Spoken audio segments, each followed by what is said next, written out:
نام خداوند بزرگ و توانا. بینندگان محترم رادیو و تلویزیون راه فردا، سلام بر شما. به زاویه دیگر با من محمد اصغر سروش خوش آمدید. از پادرمیانی جان کری تا ایجاد حکومت وحدت ملی، حضور 48 ساعته جان کری و بیش از 20 ساعت مذاکره با نامزدان انتخابات ریاست جمهوری بنبست انتخاباتی را شکستند. بازشماری 100% کل آرای افغانستان و ایجاد حکومت وحدت ملی از مهمترین توافقات دو طرف با میانجیگری وزیر خارجه آمریکا بود. بر اساس همین توافقات امروز دو نامزد انتخابات ریاست جمهوری با هم گفتگو دارند تا روی چگونگی حکومت وحدت ملی به توافق همه‌جانبه‌ای برسند. پیرامون بحث بیشتر روی این موضوعات جناب محترم دکتر احمد مهجور، کارشناس مسائل سیاسی، و جناب محترم سید حسن شریفی بلخابی، عضو مجلس نمایندگان را در استودیو با خود داریم. مهمانان گرامی خوش آمدید به برنامه. شما.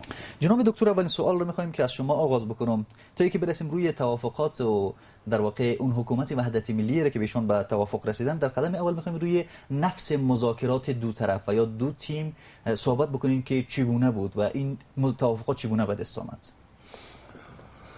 به نام خدا، سلام به شما و جناب محترم و بینندگان تلویزیون راه فردا. به نظر ما با وجود 13 سال که از پروسه بن میگذره، ما تلاش‌های زیادی کردیم در عرصه قانونسازی و نهادهای قانونمند و متاسفانه ما نتانستیم مشکلات خود را خود حل بکنیم و ما برای رسیدیم که بنبست مواجه شدیم و مجبور شد اطراف دو طرف خواستن دو کاندید پیشتاز به یک طرف سوم و هم از جامعه بین‌المللی به خصوص ایالات متحده آمریکا طلب کمک شوند و از اونا بخواین تا این مشکل افغانستان حل بکنن. یک نقطه اساسی بود. نقطه دومی که به نظر ما یکی مسئله ثبات سیاسی افغانستان بسیار اهمیت داشت و جامعه بین‌المللی. دومی که جامعه بین‌المللی نمیتونست در 2014 افغانستان را به این شکل رها بکنه و برن، به خاطر که ملت‌های اروپا و آمریکا در انتظار داشتن بعد از 13 سال در افغانستان چی بوده، چطور تانستن هزینه بیش از 4000 نفر اونا کشته دادن بر افغانستان، با میلیاردها دلار مصرف کردن و افغانستان را ترک بگوین، چی دستاورد و پیامد در انتظار می داشته باشند تا مردم ملت‌های خود قناعت بدن. نقطه اساسی که دو طرف با او فکر کردن مسئله ثبات سیاسی و منافع اولیای مملکت بود و به نظر من چه دیگه هم در این مسئله نهفته هست که منافع دو طرف ایجاب میکرد تا به هم چیزی دست بدن بر علاوه مسائل ورنه مسئله ثبات سیاسی و منافع ملی افغانستان قبلا هم مطرح بود. آنچه که اینا را با یک بنبست مواجه ساخت و شاید زمینی و ظهور یک حکومت موقت فراهم میشد که به نفع هر دو طرف تمام نمیشد. بنابراین هر دو طرف راضی شدند تا با یک تنازل بکنن از بعض مسائل و بعض مسائل دیگری را بپذیرند تا با یک از او مشخصات و اهدافی را که تعیین کرده بودن، شعارهایی که در دوران انتخابات داده بودن، از اون منصرف شوند. نقطه اساسی دیگه است که برنامه‌ای که در مجموع مد نظر گرفته شد در ظرف 2-3 ماه او را به مردم رساندن، تبلیغ کردن. از او برنامه زیر سوال میره و برنامه در مجموع که یک حکومت وحدت ملی که مفهوم خاص خود داره، که در حکومت وحدت ملی بیشتر از یک حکومت ائتلافی است. خب روی این مسئله یک نگرانی که در بین مردم ایجاد شده جناب دکتریه که در زمان کارزارهای انتخاباتی ما شاهد بودیم که هر دو نامزد انتخابات ریاست جمهوری مسئله حکومت ائتلافی را رد می‌کردند و او را منتفی می‌دانستند، اما امروز که مسئله حکومت وحدت ملی را مطرح میکنن با برای از توافق میرسن، سوالی که در ذهن مردم در واقع شکل میگیره که چه تفاوت بین این دو وجود داره. آنچه که شما اشاره کردین که وقت حکومت وحدت ملی فراتر از حکومت ائتلافی است، میشه بیشتر بشکافیم. بله، یک طرف حکومت ائتلافی را رد میکرد، طرف دیگه مسئله شرکت سهامی مطرح میکرد، در حالی که در مفهوم حکومت وحدت ملی هر دو شامل است.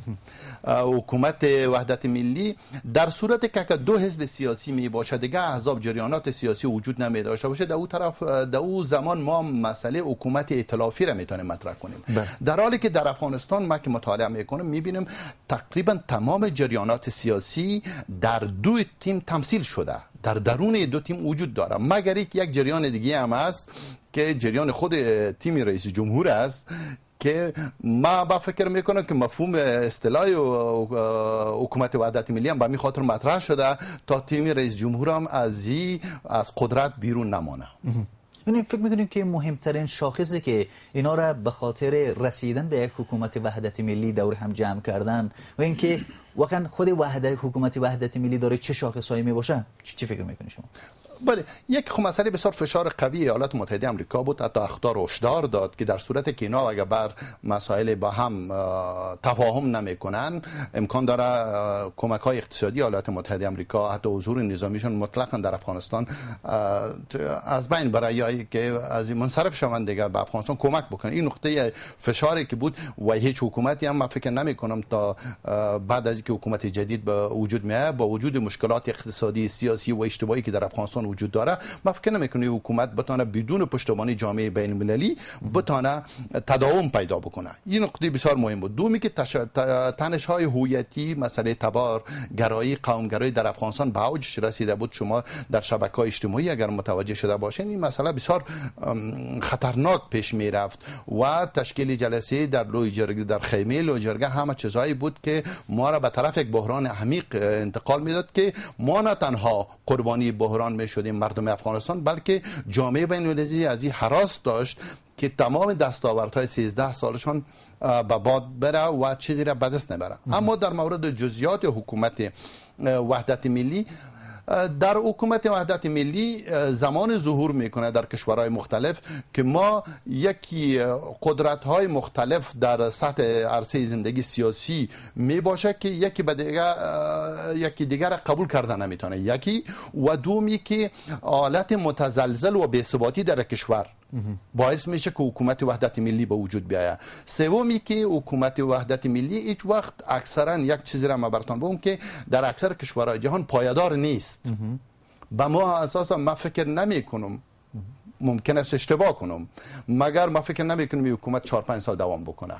یعنی به اساس کدام دلیل بیشتر اینا در واقع پایدار نیست؟ آنچه را که شما قبلا اشاره کردین خصوصا به خاطر ثبات سیاسی اینا آمدن دور هم جمع شدن حکومتی را پیشنهاد کردن به نام حکومت وحدت ملی و اون سه فاکتور را که یاد کردین که به خاطر ازیه که ثبات سیاسی در یک جامعه حفظ شود از بعضی جامعه دیگر اونا رو میارن به حکومت وحدت ملی. خب حالا میگین که این مسئله فکر نمی‌کنیم که تداوم پیدا بکنه. خب پس این مسئله ثبات سیاسی کجاست؟ مسئله جزئیاتش است که مسئله است که ما خوب شد موضوع رو مطرح کردیم که ما در موضوع توافق سر رئیس اجرایی حکومت این مفهوم در قانون اساسی افغانستان چیزی به صراحت وجود نداره.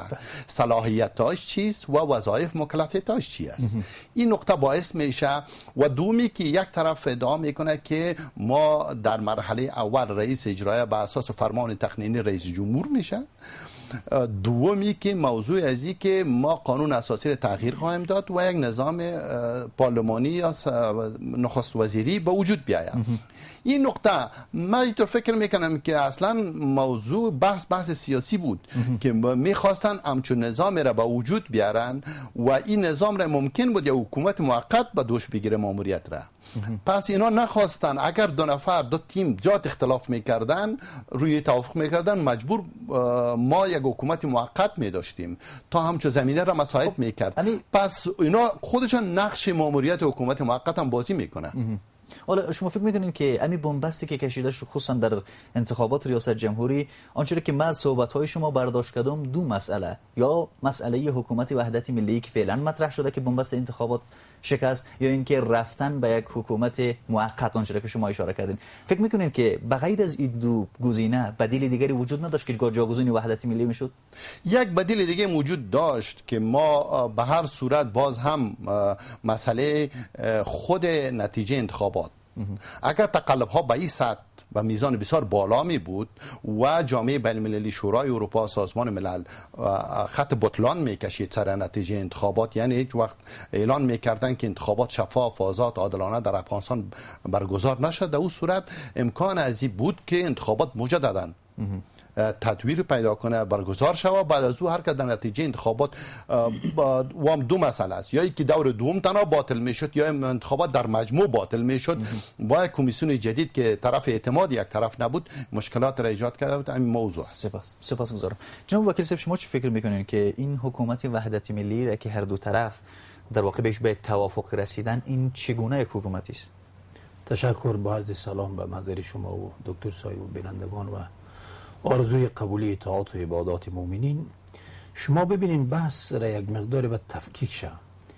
ما فعلا مستقیم بدون مقدمه و گام اولیه نمیتونیم مستقیم روی یک حکومت وحدت ملی بحث کنیم. ما یک نیمبندی در اینجا داریم تحت بررسی آرا. شما ببینین یکی بحث مطرح شد به خاطر که بنبست شکسته شد. به نظر ما اول متمرکز بکنیم بر روی بالاخره تفکیک آرا و جدا شدن آرای سیاه از سفید. این سرنوشت مشخص‌تر میکنه. بله. گپایی که پیش از وقت است این تعیین میکنه و این بسیار گپی خوب شد. ببین شما پروسه رو 2 مرتبه اعتماد سازی میکنه، 2 مرتبه باورمندی بالای مردم میاد، 2 مرتبه ما هر سال یک انتخابات داریم. ولی بسیار گپی خوب شد. من بسیار خوش هستم و واقعا مردم خوش هست که پس توافقی صورت گرفت که پروسه انتخابات بازنگری شد و دقیقا بازنگری شد و همه جانبه بازنگری شد با تکنیک‌های بسیار پیشرفته و معیارهای بین‌المللی. اول وقتی که این پروسه انشاءالله ما از خدا امید داریم که پیش بره و این خودش بخش عظیمی از مشکلات، بگو مگوها، جار جنجال ها و این تعارضات و تناقضات حل میکنه. این یک بحث است. بعد بحث دوم مطرح است با برآمد نتایج سالم و درستی از این بالاخره روند انتخابات برمیگرده و این واژه‌ای که تازه ما تمرین میکنیم که دولت وحدت ملی. ببین شما متاسفانه در افغانستان ادبیات و اخلاق مراعات نمیشه. ما خود گاهی به خود توهین میکنیم. یعنی اینقدر ما آزادی را به افراطی از این رساندیم که ما بالاخره تعبیر وحدت ملی را و ائتلاف ملی را یعنی میبریم به شکل سامی تعبیر میکنیم. اینا خب هر الفاظ قالبی داره و ادبیاتی داره و جایگاه خاصی خود داره. درسته اینا واژه‌های مشترک هسته. یعنی در نهایت ما بگیم امو شرکت سامی که بسیار بد تعبیره، بسیار زشته، نباید اینو بگیم، این توهین به ادبیات خود ماسته. یا همون بالاخره حکومت ائتلافی یا همون حکومت وحدت ملی را که ما مطرح میکنیم، به نظر ما با حفظ احترام به جناب اندیوال ما دکتر صاحب، یعنی ببین شما در کجای دنیا وحدت ملی تمثیل میشه، در کجای بالاخره کشورهای دنیا وحدت ملی نیاز پیدا میکنه؟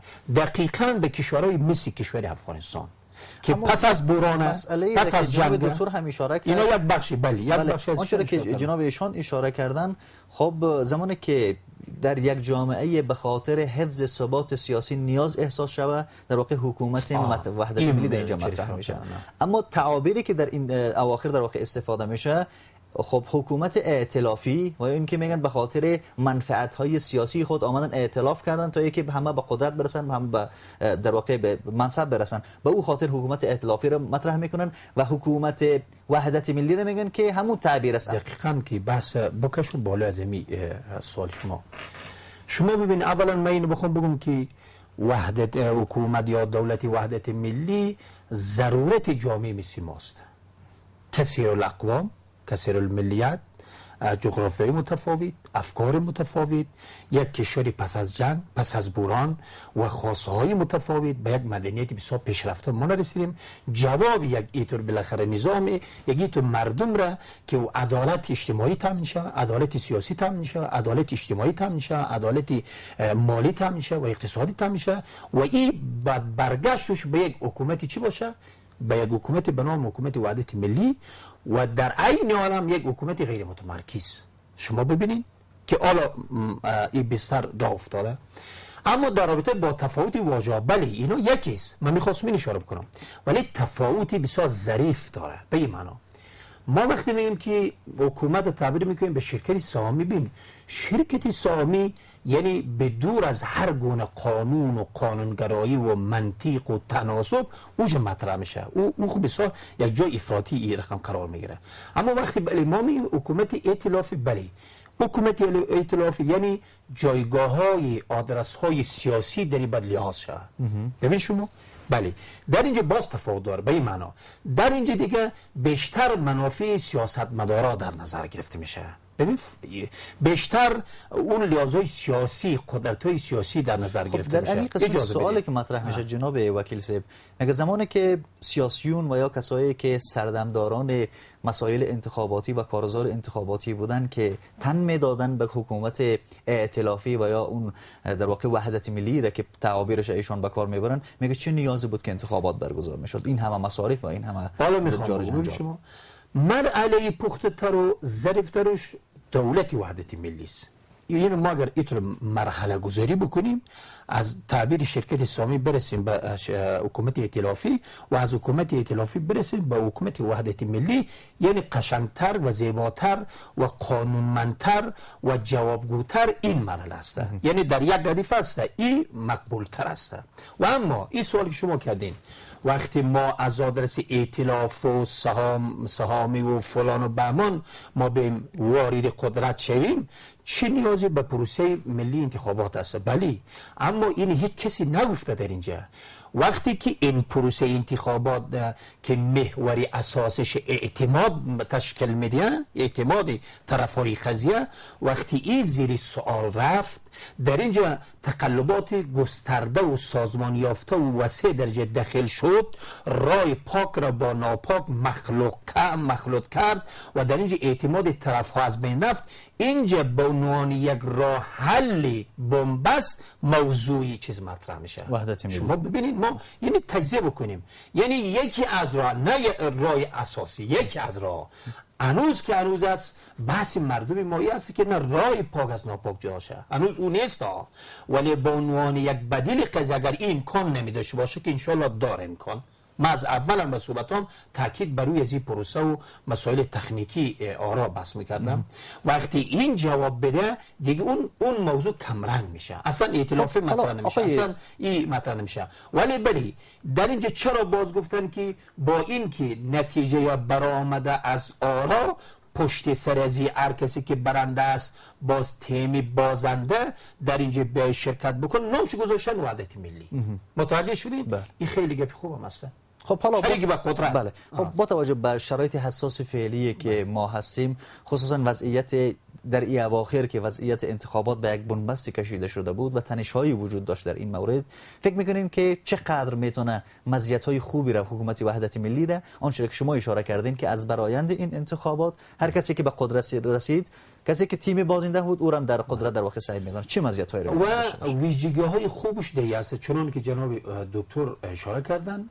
ببین شما وقتی که اولا پروسه انتخابات ما بیمه شود، شفاف شود، اعتماد سازی شود، دو مرتبه این پروسه یعنی اعتماد اولیه خودت بر بگردانه و نتیجه که از اینجا میبرای قابل قبول برای هر دو طرف است، این یک قدم بسیار موفقیت، هر دو طرف قبول میکنه نتیجه را. اما به خاطر ثبات، به خاطر امنیت، به خاطر صلح، به خاطر بهتر شدن نظام ما از نظام‌های قبلی، واقعا ما یک نظام شکست خورده داشتیم. ما این هم همونطور که اشاره کردن این هم کمک‌های جهانی بغلا باز آمدن و چانس طلایی و فرصت خوب رو ما از دست دادیم، نتوانستیم خوب کار بکنیم. از این سرمایه، از این قرض‌ها، از این تعاون و کمک‌ها ما استفاده زیربنای بردن دلیلش همین بود. خب حالا اون شما بهتر شدن نظام را یاد کردین، چگونه بهتر وقتی که از برآیند این نتیجه انتخابات یک حکومت مشروع به وجود میاد و تیمی کتله عظیمی از جامعه که او تیمی بازنده به حساب میاد بعد از نتایج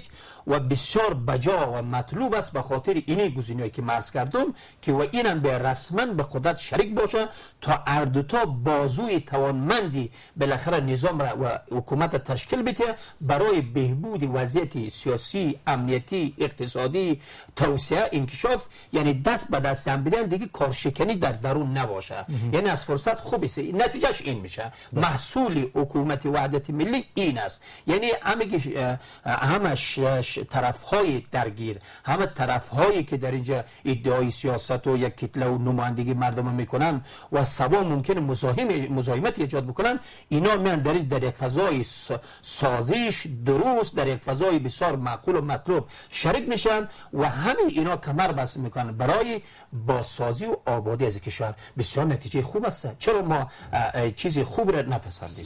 سپاس. جناب دکتر، آنچه که جناب آقای بلخابی هم اشاره کردن، خصوصا در یک قسمتی از گفته هایشان غیر متمرکز سازی نظام فعلی یا نظام فعلی سیاسی افغانستان.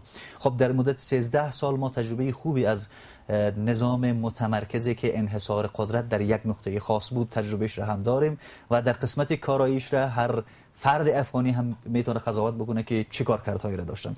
فکر میکنین که اگر حکومت وحدت ملی شکل بگیره و با توجه به تعبیری را که جناب وکیل صاحب هم داشتن که ساختار نظام سیاسی افغانستان از حالت متمرکز و غیر متمرکز تبدیل شود، چه مزیت‌هایی رو میتونه داشته باشه؟ به نظر من با تجاربی که دنیا تجربه کرده نظام‌های سیاسی را، خود نوعیت نظام در ذات خودش، یعنی راه حل تغییر خود نظام فقط به عنوان یک عنصر نمیتونه مشکل را در یک جامعه‌ای که مشکلات زیاد داره از هر نوع حل بکنه. ما عنصر دیگه است که کدام نظام میتونه عدالت را تامین بکنه در جامعه. این چه نکته بسیار اساسی است. ما اگر یکی روی کارهایی که در 13 سال شده قبلا بعد از او است که ما کدام روش های را گرفتیم که تا زمینه اعتماد بین شهروندان و دولت ایجاد شود، نهادها قانونمند باشه و ما نتانستیم با وجودی که نظام ریاستی باشه دیگه، اگر ما نتانیم جلوی فساد اداری را بگیریم، جلوی رشوت را بگیریم، جلوی مواد مخدر را بگیریم، اگر این نظام نتانه، او به این معنی نیست که موفق خواهد بود. یعنی تنها به این نیست که یک اقشار مختلف جامعه یا اقوام، تبارها یا مذاهب بتواند به طور درست در نظام سیاسی تمثیل شود. تنها این عنصر مهم نیست. ما 4 نقطه اساسی است که وقتی که حکومت وحدت ملی به وجود میاد، اگر میخواین موفق شوند باید از همه اولتر روی برنامه اثر دوباره فکر شود. بله. 2 ستاد انتخاباتی بشینن، برنامه‌های خود را منسجم کنن، تلفیق بکنن. نه تنها اینا، حتی کاندیدای دیگه هم که اگر نقاط مثبت در برنامه‌شون وجود داشته باشد، کاندیدایی که فعلا در دور دوم نیستن، نقاط مثبت را داخل یک برنامه منسجم و نقطه اساسی است که عملی باشه و عدالت در او تامین شود. این نقطه برنامه را نظر بگیرن و متعهد به تطبیق اون برنامه باشن. این نقطه تا زمانی که توافق سر این صورت نگیره، ما باقی حرکت ها ما فکر نمی‌کنم نتایج مثبت از او میتونیم داشته باشیم. نقطه دومی است که پست های که در دولت، پست های دولتی را که توزیع میکنه به اساس اینه که به کدام قوم یا کدام مذهب یا تبار تعلق داشته باشد یا به کدام گروه سیاسی، حتی اگر بر حزب سیاسی هم تعلق میگیره، باید 2 تیم 2 ستاد معیارهای را مشخص بکنه که ما زمینه شایسته سالاری و کادر موفق و کارا را به دولت فراهم بکنیم که دولت را ما از 7مین دولت ورشکسته دنیا نجات پیدا بکنه و از مقام اول دولت فاسد دنیا ما کمی ترقی بکنیم. بله.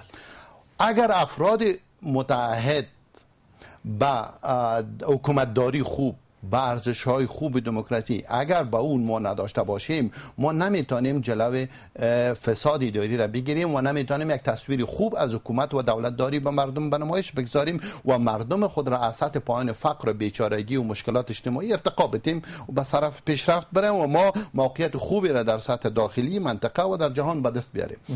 نقطه سومی است که مسئله اعتماد.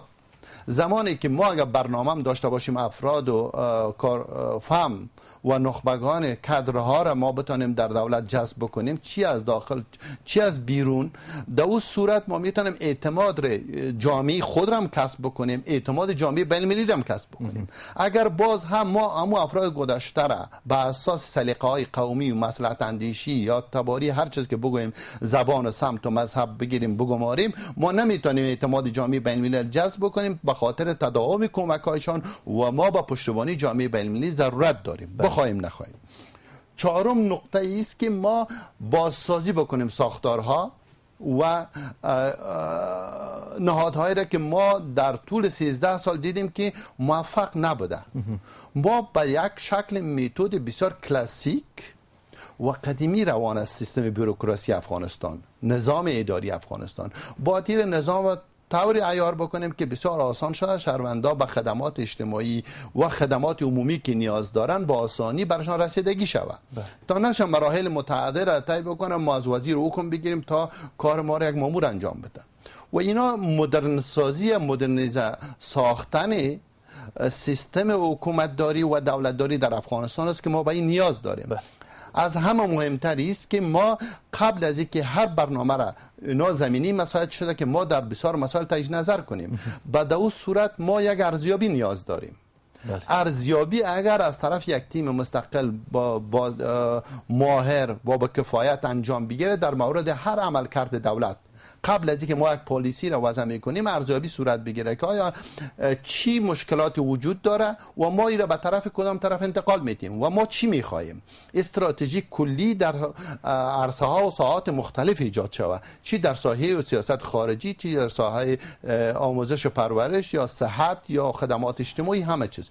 این چیزایی است که دولت را موفق میسازه. بله. حالا شما فکر میکنین که با توجه به کارکردهای 13 ساله حکومت فعلی افغانستان ساختار متمرکز داشت و قدرت هم انحصار شده بود در یک نقطه مشخص، با توجه به شاخصهایی را که شما در قسمت حکومت وحدت ملی مطرح کردین، فکر میکنین که واقعا مشکلاتایی را که فعلا افغانستان چه از لحاظ برنامه‌ریزی و یا چه از لحاظ استخدام کارمندان به اساس شایسته سالاری باشه و چه از لحاظ اعتماد در واقع حکومت افغانستان و یا جامعه بین المللی اعتمادش باشه و یا هم چی از لحاظ بازسازی، فکر میکنین این مشکلاتایی که بعد از 13 سال داریم این حکومت وحدت ملی گره‌گشای این باشه و این وضعیت را بهبود ببخشه؟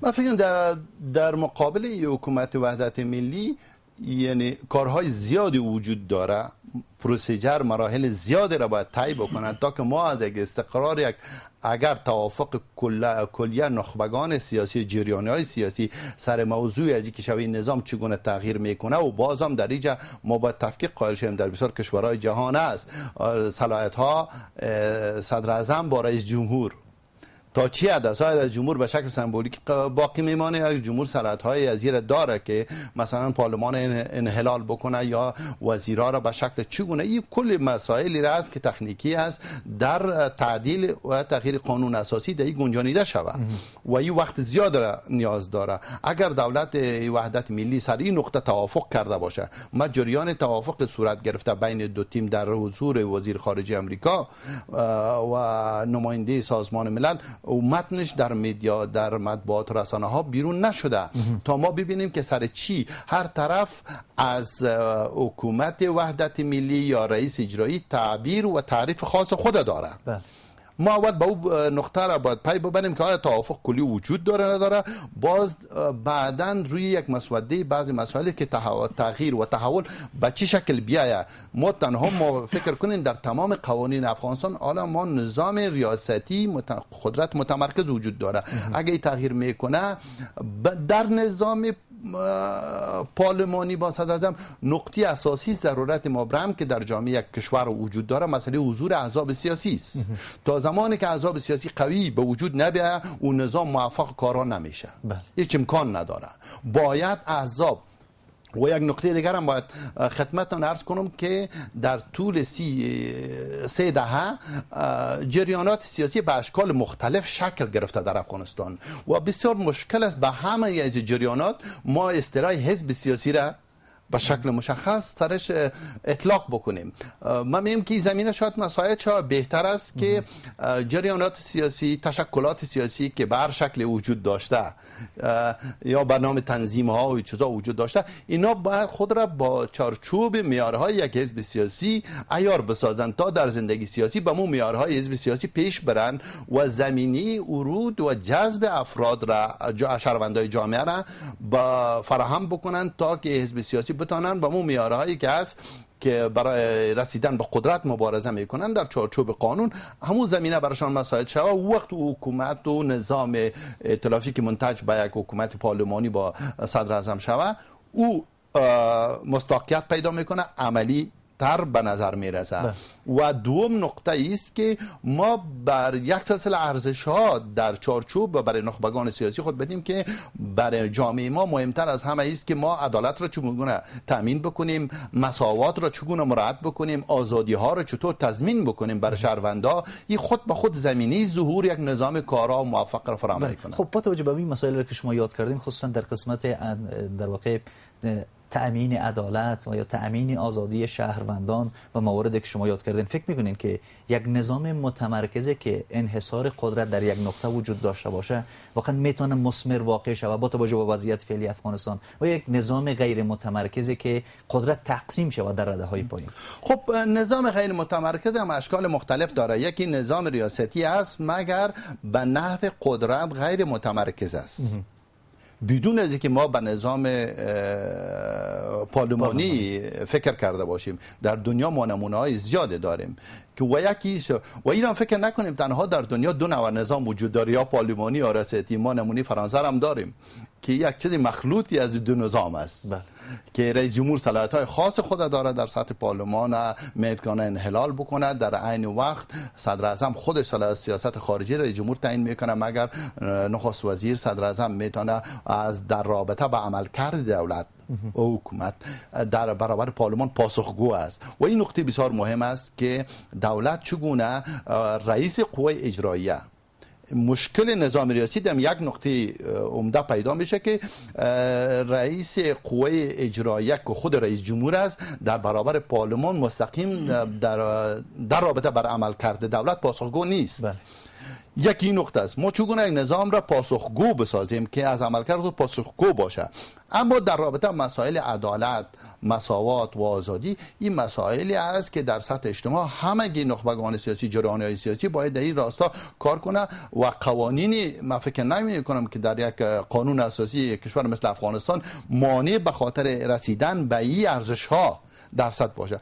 اما این که ما چگونه تعریف میکنیم این بسیار مشکل است. ما سر این موضوع بسیار دقیق فکر کردیم که ما چطور بگوییم که ما با قدرت بر اساس قوم اگه تقسیم کنیم چگونه خواهد بود، اگه بر اساس مذهب تقسیم کنیم یا بر اساس سمت و زبان و هر چیز. این هیچ کس مشخصا مطلقا نمیتونه تقسیم بندی بکنه.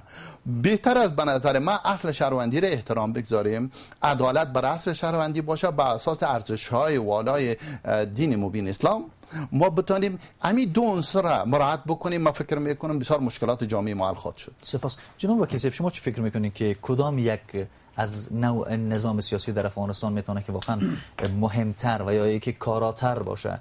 به تعبیر آنچه که جناب دکتر اشاره کردن در قسمت تأمین عدالت، در قسمت مساوات، برابری و آزادی و حتی احترام به حقوق شهروندی مردم، در واقع متمرکز و یا غیر متمرکز؟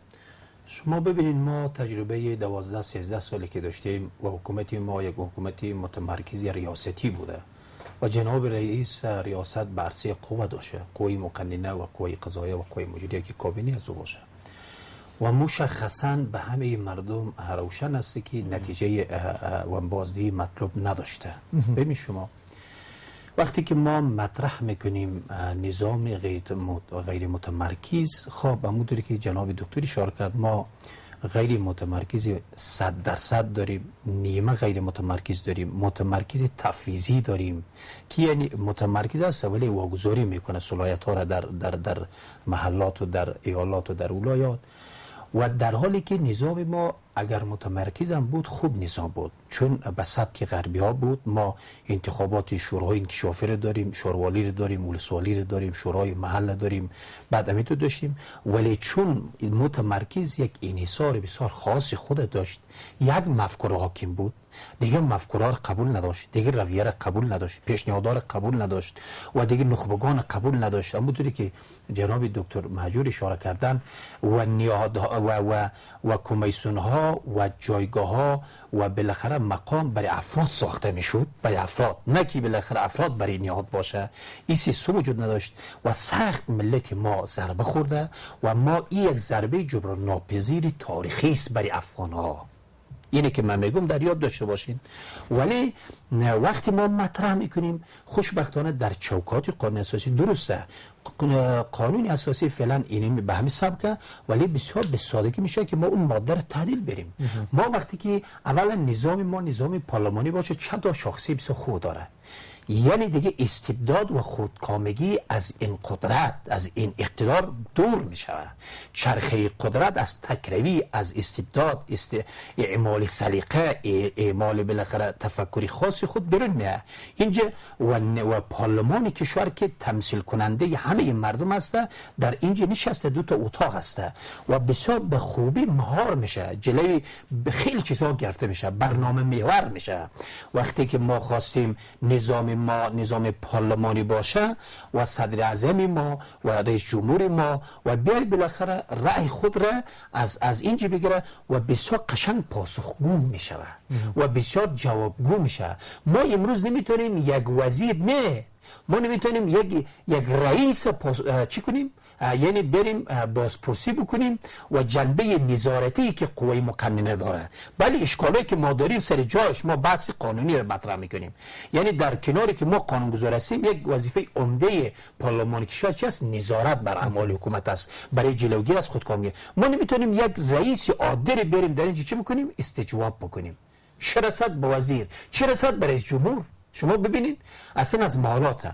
ولذا بهترین نظامی که واقعا عدالت شهروندی بالاخره تحقق پیدا بکنه، عدالت اجتماعی تحقق پیدا بکنه، انکشاف و توسعه به معنای متوازنش بالاخره در سراسر جوامع ما باشه و نخبگان همونطوری که ایشان فرمودن اینجا بروز و ظهور بکنه.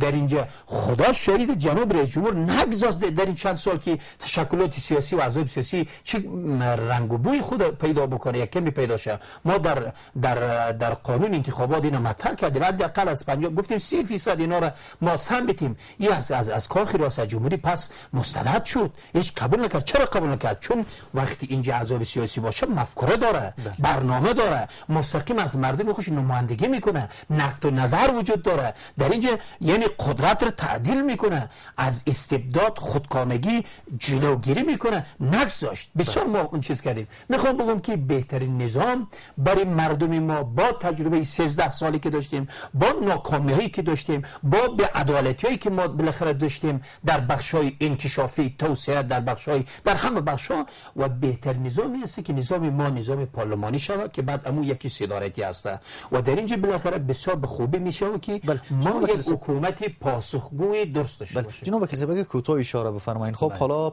گفته میشه که در واقع بحث‌ها و گفتگوهای بین نامزدان انتخابات ریاست جمهوری هم صورت میگیره و قرار است که مسئله بازشماری آرا هم تا 3 هفته دیگر در واقع ختم شود و حکومت وحدت ملی هم شکل بگیره. فکر میکنین که اگر امیر روند به درستی اتفاق بیفته و حکومت برآمده، یک حکومت وحدت ملی که همه در اونجا در واقع احساس در واقع حضور بکنه در اونجا، فکر میکنین که دورنمایی آینده سیاسی افغانستان چگونه خواهد بود؟ چونانه که توافقات در هفته‌های گذشته با میانجیگری و داوری مقامات بالاخره بین‌المللی، آمریکا، بالاخره اتحادیه اروپا و سازمان ملل و اینجا به وجود آمده و دو تا نکته بسیار خوب و اساسی در اینجا هست. ما خودریزی از اینو کار نداریم. یک، موضوع شفافیت آرا و آرای پاک از ناپاک جدا شد، سیاه از سفید جدا شد. این خیلی برای ما خیلی برای ما یعنی خوش آمد شده برای ما، برای مردم، نه برای ما، که در اینجا یک پروسه ملی که زیر سوال رفته 2 مرتبه اعاده حیثیت و اعتماد و باورمندی میکنه. این یک نقطه عطف است، خیلی هم خوب است. نقطه دوم، منظور از این توافقنامه‌ای که درجه گفته شده و مصوبات هم دارن، امضا دارن، موضوع یک حکومت وحدت ملی است. بله، اگر این 2 مرحله خوب همینطور پیش بره، با یک قاعده بسیار درست پیش بره و هم آرا یعنی رقم پاک شود و اونمو کسی که از نتیجه آرا رئیس جمهور میشه، یک رئیس جمهوری مشروع، مقتدر، سالم، پاسخگو ای و در کناری از این و یک بالاخره حکومت وحدت ملی که همه طرف ها همه طرفا، مخصوصا امی دو تیم فعلا تمثیل کننده همه طرفاست. شما ببینید هرچی ما احزاب سیاسی داریم و هرچی ما تشکلات داریم، جامعه مدنی داریم و هر کتله‌ای که در اینجا هست، فعلا به نحو مستقیم یا غیر مستقیم در همین دو تیم چی وجود داره. پس بنابراین و اگر اینا به طرف یک حکومت وحدت ملی به معنای واقعی با برنامه بسیار گپ خوب است. ما امیدوار هستیم به آینده افغانستان و آینده افغانستان ثبات داره، امنیت داره و امیدوارم بسیار خوبتر شه ان شاء الله. سپاس جناب دکتر. بسیار کوتاه اگه شما اول یک جنبندی از همین بحث داشته باشین و دوما فکر میکنین که اگر واقعا امیر رونده که فعلا داره پس از شکستن بنبست انتخاباتی داره ادامه داره، فکر میکنین که دورنمای آینده سیاسی افغانستان اگر این موفق شود چگونه خواهد بود؟ خب بر صورت توافق نقاط اساسی چمی است که اینا باید اعتمادی که ایجاد شده ایره تقویت کنن، از بین نره. زود هنوز ما دا چگونه اعتماد میتونه تقویت کنیم بین دو نامزد پیشنهاد رئیس جمهوری، دید بازدیدهای دوام پیدا بکنه و تیمای نسبتا تکنیکی در رابطه با بحث سیاسی ایجاد شود تا برنامه مشترک با وجود بیاید. بدون برنامه مشترک خامخا اختلافات باز هم دوباره بروز میکنه و این مشکلات را ایجاد میکنه. ما را نمیتونیم که حکومت وحدت ملی درست را ایجاد نماییم در افغانستان. نقطه دومی که در بحث تکنیکی مسئله شفاف پاکسازی آراست، ما فکر میکنم که از همه مهمتر است که با وجود که ناظرین بین المللی وجود داره، ما شاخص ها و معیارهای را به خاطر تایید و ابطال آرا صندوق‌ها سر از این توافق نظر صورت بگیره که همین نقطه است که میتونه پروسه را به طرف کامیابی بکشانه. اگر سر این شاخص ها و معیارها اختلاف نظر وجود داشته باشه، باز هم یک طرف به طرف دیگه ادعا میکنه گویا که فلان صندوق باطل بود فلان نبود. به هر صورت ما امیدوار هستم که حداقل ما یک جمله چند روز پیش گفتیم که ما دموکراسی را قربانی کردیم به خاطر نجات ثبات سیاسی خود که بنان باید ثبات سیاسی را به دست بیاریم و ما چطور به دست میاریم که بازم مصلحت گرایی وجود نداشته باشه. شایسته سالاری را ما تقویت کنیم، از افراد نخبه، کارفهم و مسلکی دعوت بکنیم بیاید در حکومت شرکت بکنه و بدون از اینکه ما برای کسی مشخصا سهم بتیم حقوق همه شهروندان حفظ شود، مگر کار به اهل سپرده شود. ما فکر میکنم برای آینده افغانستان بسیار مفید است. سپاسگزارم از جناب محترم دکتر احمد مهجور، کارشناس مسائل سیاسی، و جناب محترم سید حسن شریفی بلخابی، عضو مجلس نمایندگان که در بحث ما بودید. بینندگان محترم رادیو و تلویزیون راه فردا، تشکر و سپاسگزاری میکنم از شما همچنان که تا حالا ما را همراهی کردین. تا دیدار دیگر، خدا نگهدار.